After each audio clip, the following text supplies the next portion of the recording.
The broadcast is now starting. All attendees are in listen-only mode. Hi, everybody. We're getting ready to start our webinar, Building a Sense of School Community Online, with Deb Jones and Karen Silveira. Very excited about this, so please come and join us. I know people are coming in. Get your seat. Make sure that you're separated by 6 feet, and don't forget to wear your mask. Okay, everybody? So we're going to be getting started in any second now. We just want to make sure that everybody has enough time to get into their seats and get comfortable.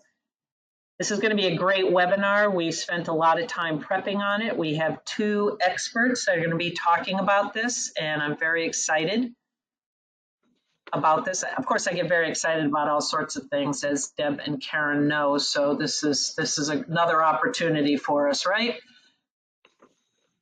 Absolutely. Yeah. So Karen's on the East Coast. In Massachusetts, and Deb is in California. So we've got an East Coast, West Coast thing going on here. So we're having a wonderful virtual environment here. So this is going to be fantastic. So I'd like to wait, and yet we're about 1:30 in. So why don't we get started right now? Today, please join me in welcoming Deb Jones, co-founder of K-12 Clothing, and Karen Silveira from SquadLocker. Hi, ladies. Thanks so much for joining us today. Hi, Jean. Thank you. So I'm going to talk a little bit about housekeeping. Yes, you have to Lysol everything. No, I'm just kidding. Right now, we're going to be recording this. We're going to be transcribing this. We're going to be using this in blog posts, and we hope to be able to make an ebook.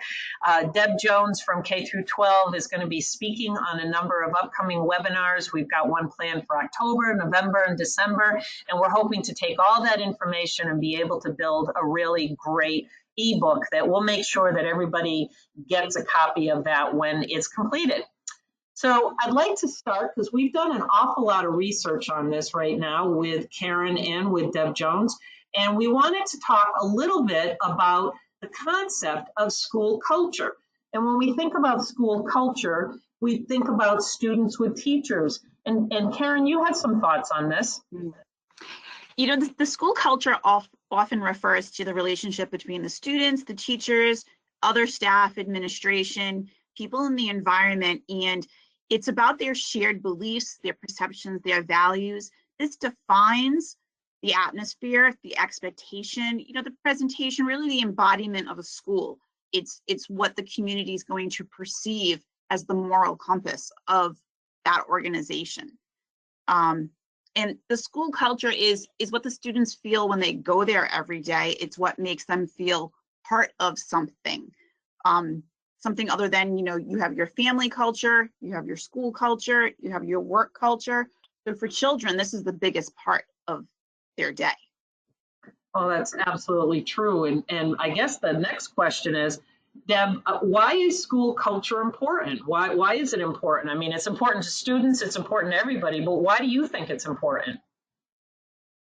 Yeah, you know, if we zoom out and just think about the concept of culture generally, I think it's important is the feeling of belonging and that glue that ties you to something. So whether it's your neighborhood culture, whether it's culture in business or culture in school, it really is that glue. And, you know, if you look at businesses as an example, my background is in business. Businesses with great cultures often are very successful businesses. If you look at the research in the education space, research shows that school cultures that are positive produce more successful students as a result of that. And the students are more encouraged, more engaged, and actually achieve more when they are in a positive school culture. So not only does it have importance individually, but it also produces greater results for the whole. Yeah, and we talk a little bit about that, Karen. You talk about cohesion as it relates to culture. How would you actually approach that? Well, cohesion is so important because for a culture to be a successful, positive environment and have that positive impact, the students need to feel like they're part of that community, that culture. And it's very important to their self-esteem, to fit in. Nobody wants to be the odd student out. It's important that, you know, that positive feeling is carried forward with them through their environment. And it's important that there aren't distractions from that environment, from that sense of community. You know, apparel is one way where students feel like they're part of this inclusive group. You know, if a student feels like they stick out because of what they're wearing, or they're not wearing what other people have, then they don't feel part of that environment, and it's not a cohesive group. You now have segments in your group, and it's kind of anti to that.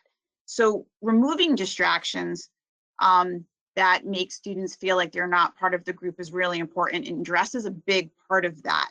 And leveling that playing field, or letting the children wear something that's, you know, branded for that school or organization, it makes them feel part of it, and it makes them feel good when they feel part of it.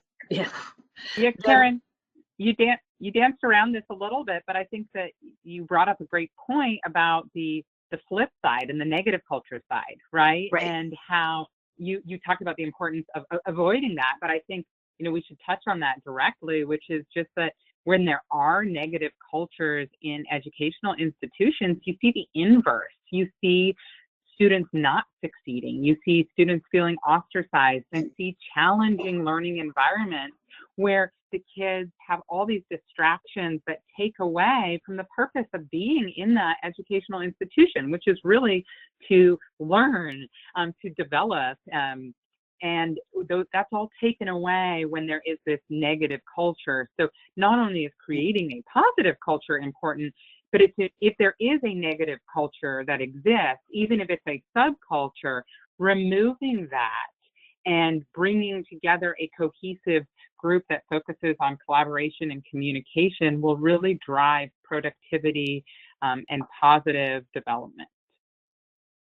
Yeah, you Absolutely. talk a lot, Deb, you talk about productivity, strengths, relationships, and kindness.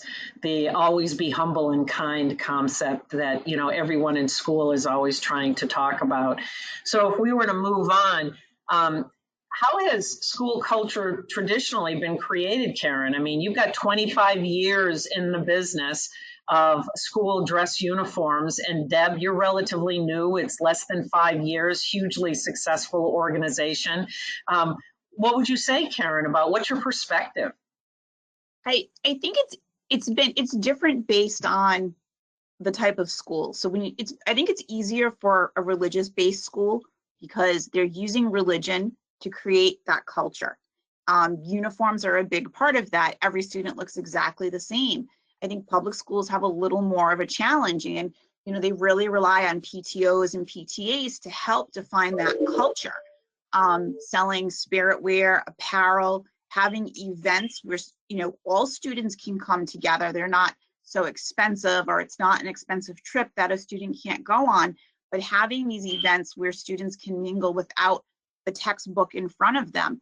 You know, what's the saying, all work and no play kind of thing. And so you need that play environment in that school. And I think public schools rely a lot on that. And I think public schools have a more difficult time with creating this positive school culture, because religion, I don't want to say it's an easy thing, but it's by, you know, easier to draw people together with that. When you're in a public school or even a charter school, you have such a wonderful blend of different, you know, socioeconomic backgrounds that, you know, you're blending it together, and you can find the positives in that. I mean, I've been to some functions in charter schools where, you know, students were bringing in food of their, you know, what their ethnic background was. Those are awesome events. Food draws people together so well. And I just think things like that will help build a positive school culture. Deb, you're very involved in your school's parent-teacher association. Did you want to talk a little bit about this, how the school culture has been traditionally been created? Yeah, we've moved around a little bit, so I've actually been exposed to school culture in 3 different elementary schools, all done a little bit differently, all with different cultural values, as well as other schools that friends have been to. And I think the theme through all of those is that culture starts at the top. So it really does start with the school administration and specifically the principal defining that school's values. And I think that those need to be very clearly defined. Jean, you brought up the word kindness before. I think that's a great one, a great example. But kindness can mean different things. It can mean being kind to individuals. It can mean being kind to our environment. It can mean all sorts of different things. And so I do think it's important to define those words. And that does start at the top with the administration. And then I think that teachers can do a lot of activities that support those values in the school, in their classrooms. I think that how those values are supported on the playground is particularly important. So again, to go back to kindness, how is kindness, how does that show through on the playground? How are we able to stop acts that go against kindness and resolve them in a way that promotes kindness? One thing I've seen at a couple of different places is a kindness bench, where if somebody is feeling like they either need some kindness or like they're in a situation which doesn't promote kindness, they go to the kindness bench. Other students are taught to, look out for people on the kindness bench and connect with those children. And so that's one interesting way of promoting a positive culture. And then, Jean, you mentioned the PTA, PTO. I think that those organizations are incredibly important in supporting the culture, having all kinds of events, sticking with the kindness theme, being kind to the environment. Maybe it's a school cleanup, a neighborhood cleanup to make sure we're being kind to the environment. Maybe it's a week at school where we are reducing waste. Maybe it's a one school, one book event where the whole school reads the same book and it's focused on kindness to others and how to translate that. Whatever it is, I think that the parent-teacher organizations can have a large role there in supporting that culture. Wow. Wow, that's pretty awesome. Thank you for that feedback. So this is not something we're seeing right now, is it, anyway, you guys? Last year, earlier this year, I guess before March, there was a lot of activities like this. There's no masks to be seen. There's lots of fun. The kids are having a good time touching each other. So what's different this year? Karen, I know we've got a lot to be able to talk about. What does it look like now?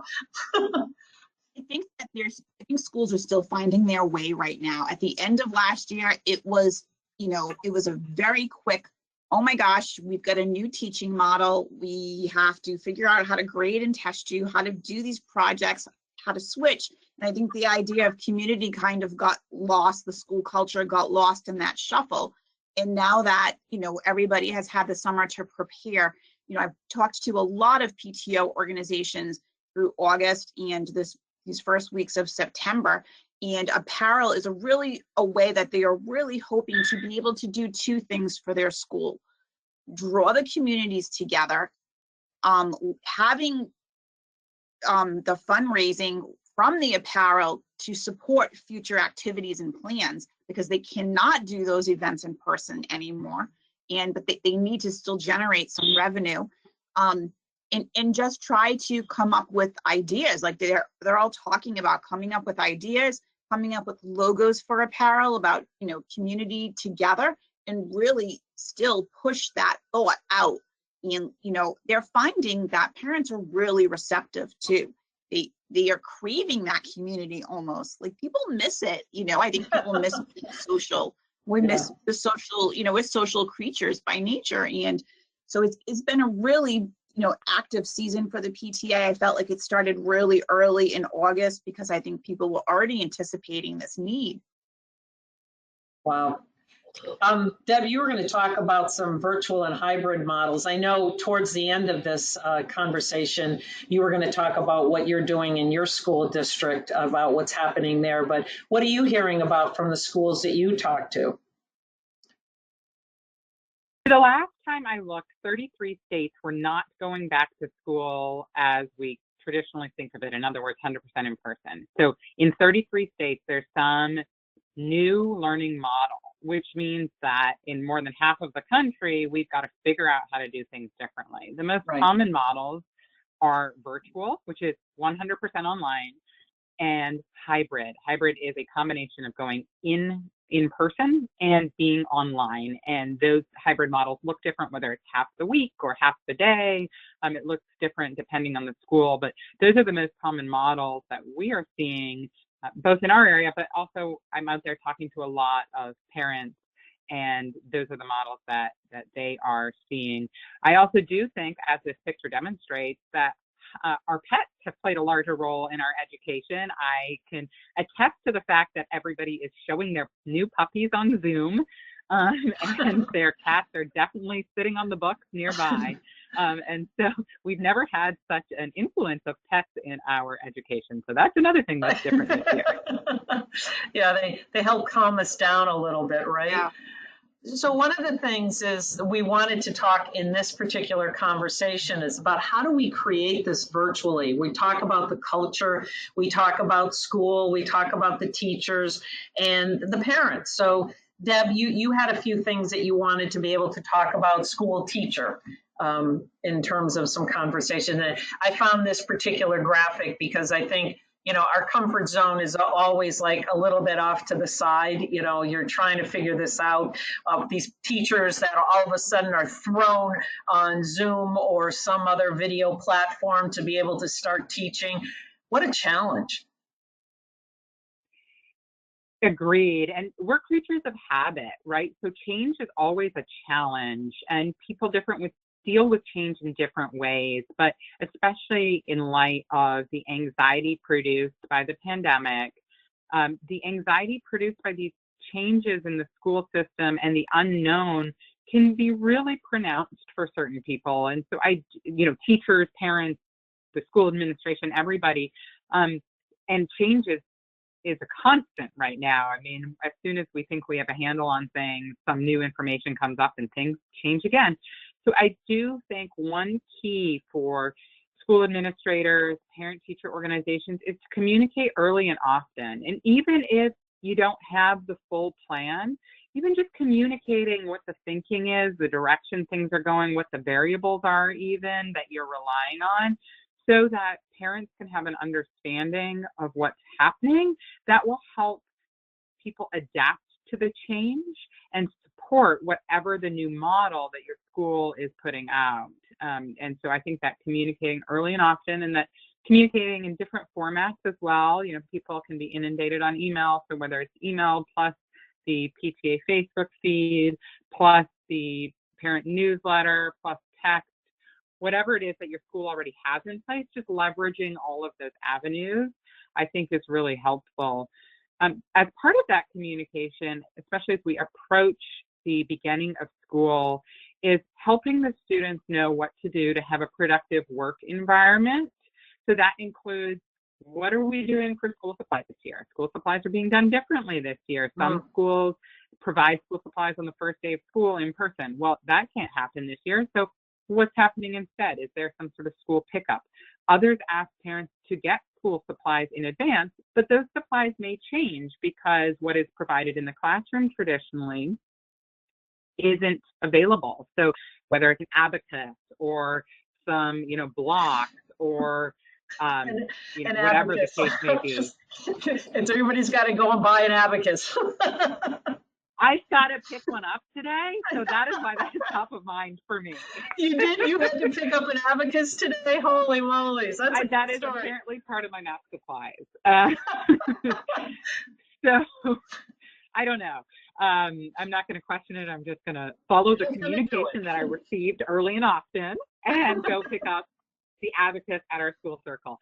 But, giving the parents as much advanced warning on how the school supplies will be distributed, what's needed, I think is very, very helpful. And then finally, doing technology dry runs before the first day of school. So one technique that I've seen teachers do that I have found worked not only for our family, but I've seen teachers do it in a number of different ways for other families that I know, is doing a quick check-in with the students, just a 15-minute, hey, how was your summer? Here's what to expect on the first day.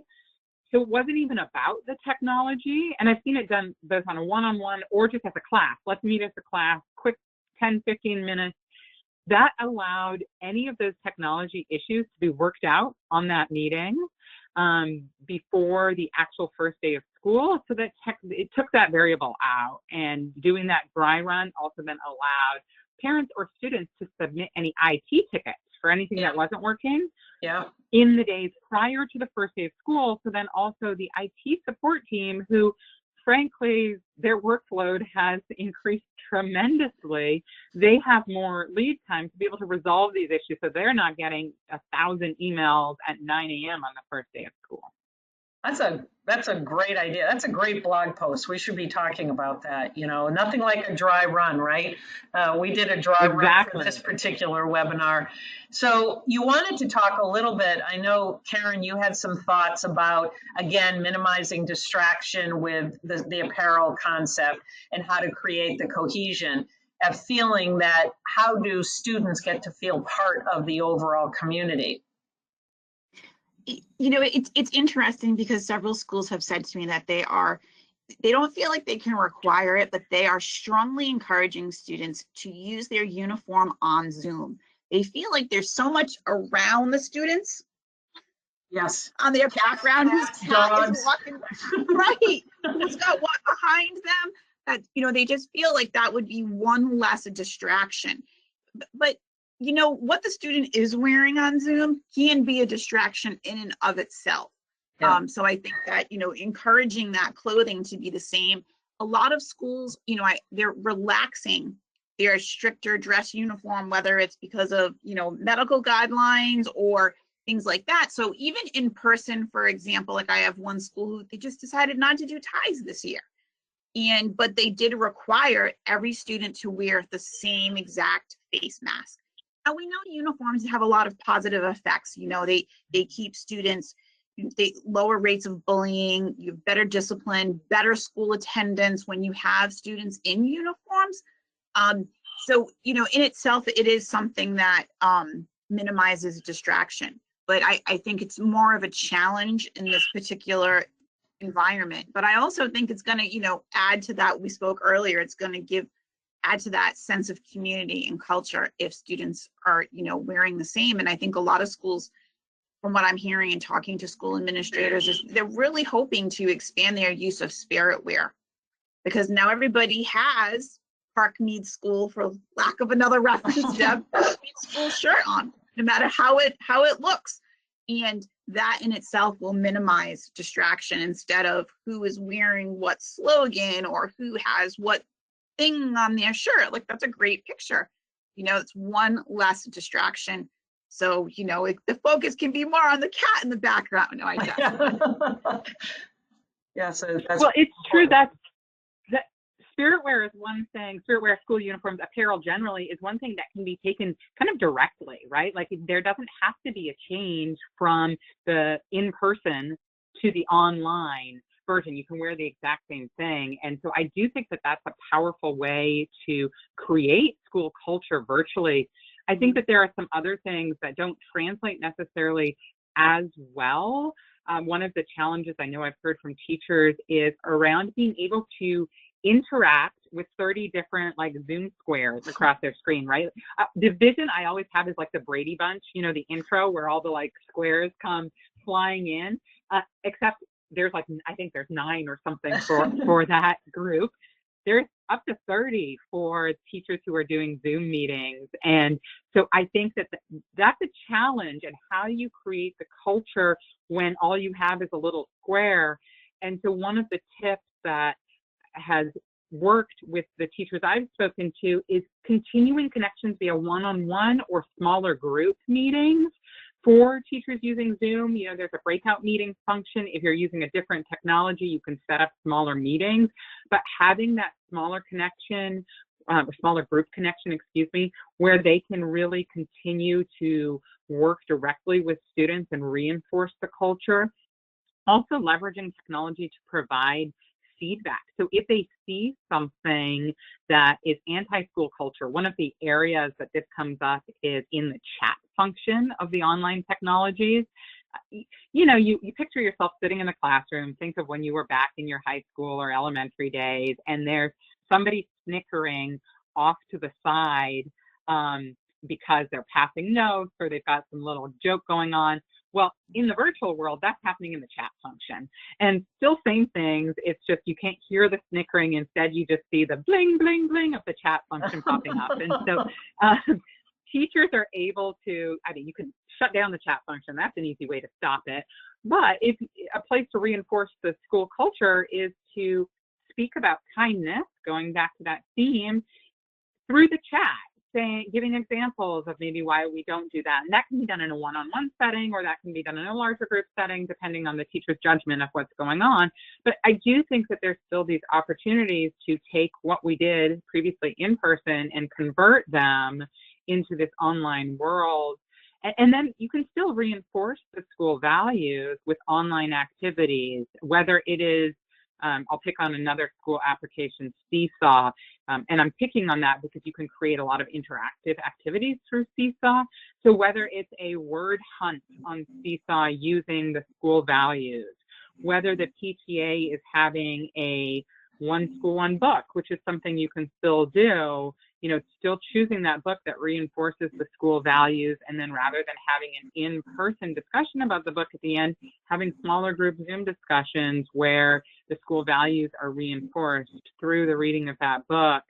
There's really a number of ways to convert what we were doing before to online methods. It takes a little more conversion, I think, than something like Spiritwear, where you can designate a day, or with uniforms you can say, still please wear your uniforms. There's a little bit more creativity in leveraging the technology in some different ways, but it's absolutely doable, and I think something that I've seen schools and teachers do pretty successfully. So kudos to our teachers who are taking on a lot. Yeah, you bring up a point, and I put this clock as the image here to be able to talk about, we're asking a lot from our teachers, and it's also, everything is taking so much more time, pivoting from a lesson plan that was done in person to a lesson plan that is done online requires a huge amount of effort. My daughters have their 10th grade math teacher in our neighborhood, and I see her every now and again. And I asked her, hey, Melanie, how's it going? She goes, well, my back end is getting fatter and fatter because, she's sitting so much, and where she was always like walking around the classroom. Fantastic teacher, and because she was so good, my daughters have done very well with math-related programs. So what can we ask, what can we say to our teachers to be able to help them? Karen, you had some thoughts? I think it's really important that schools are a lot more flexible with their teachers as far as their time commitments.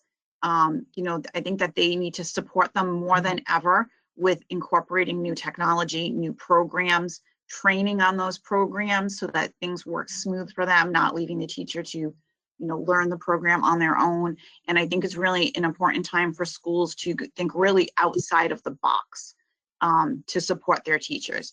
Teachers can't, it cannot be expected and held to the traditional standards in this non-traditional environment. And I just think that there just needs to be a lot of flexibility, a lot more support.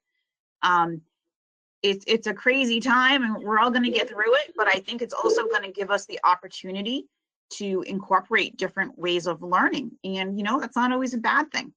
Right. To your point about flexibility, Karen, one thing that I've seen be successful is setting aside time for teachers to make those changes. So in our district, for example, we're in a 100% online situation right now. So I don't know what this would look like in a hybrid world, although I'll get back to that in a second. Wednesdays right now, core teachers do a morning meeting, and then that's it. The rest of the day is for them to lesson plan for the remainder of the week as well as the following week, and convert, especially for those veteran teachers, convert their lesson plans that were for in-person, convert their activities that were for in-person into an online format. The specialist teachers then teach on Wednesdays. So art teachers, PE teachers, they teach on Wednesdays, thereby giving the core teachers a little bit of a break. And similarly, the other 4 days of the week, those specialist teachers can go do the middle school and the high school because they do the elementary schools on Wednesdays. And then they have some days as well to convert their lesson plans. The other thing that I think teachers are leveraging is the ability to pre-record meetings. So on a Wednesday, for example, you could pre-record some lessons for other days of the week so that teachers can have either some downtime, some time to convert their lesson plans, or some time for those one-on-one meetings. And I do think that districts need to be able to support this kind of thing. Jean, I think your specific question was, what do we say to our teachers? So I would be remiss if I didn't say thank you, thank you, thank you, thank you, Yes. because they are taking on a lot. Since when were teachers technical troubleshooters, creators of online culture, and have web presence, right, which is a totally different thing than classroom presence, be Zoom experts. I mean, there's just a lot. And so I think we deserve, or they deserve, a big thank you from all the parents out there. I just want to add to what Deb said, in definitely in thanking those teachers, but I think too that many people have a newfound respect to understand how, a first grade teacher has 30 of your little Timmies in their classroom, Yes. And, parents are having, our society is such a work culture. And I think that people have such a new appreciation for teaching at this point. And I think that's great. Agreed. So right now, for our audience, if you have any questions, go to the display. There's a place to be able to ask questions or a chat function.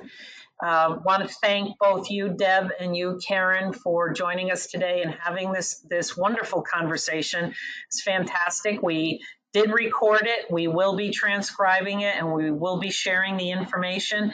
Everybody that's on this call right now will be able to get this recording. You'll get it tomorrow, and you can share it with some of your friends and colleagues. I did get a lot of emails with people asking because they had some people. So you plan to help classes and kids, but question, I'm not exactly sure. There was a chat here, but question, not sure. Taraya, I'm not exactly sure what your question was. So maybe you could give us a question and we'll try to answer it in our blog. Thank you so much, Deb. Thank you, Karen. It was great to have you here today. Thanks.